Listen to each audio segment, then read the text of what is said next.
I rewatched my last few reels, and I realized I left something out of every single one. A lot of us blame forces beyond our control when we're faced with failure. It's a common thing, maybe meant to protect ourselves from actually facing our shortcomings. We shield ourselves from our own mistakes so we don't get too down. The mistake is letting that become your default. Treating every failure as someone else's fault, thinking you're blameless, but for the decisions of people and companies you've never met. Things are going to happen outside of your control. That's a fact of life. But you have to look at yourself and your effort to determine if you're truly blameless. Because here's the thing. If the failure was entirely someone else's fault, you have no power to fix it.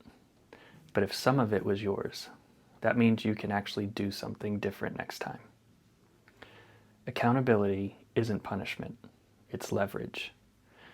I talked about my 3 business failures on here. For Amazon FBA, the buy box change made it almost impossible to sell. But I could have worked harder to find less competitive products until I gathered enough seller feedback to get in the mix. For the blog, I could have actually written about what I knew, instead of letting AI be my voice.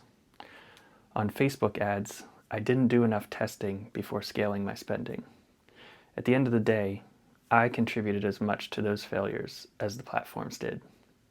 My inability or unwillingness to put in the hard work was half of the equation. Understanding this helps me see my blind spots. It's not about beating yourself up. It's about seeing the full picture so you can build something better next time. Look back at your most recent failure. Was it really all out of your control?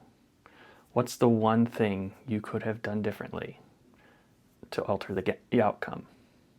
Be honest.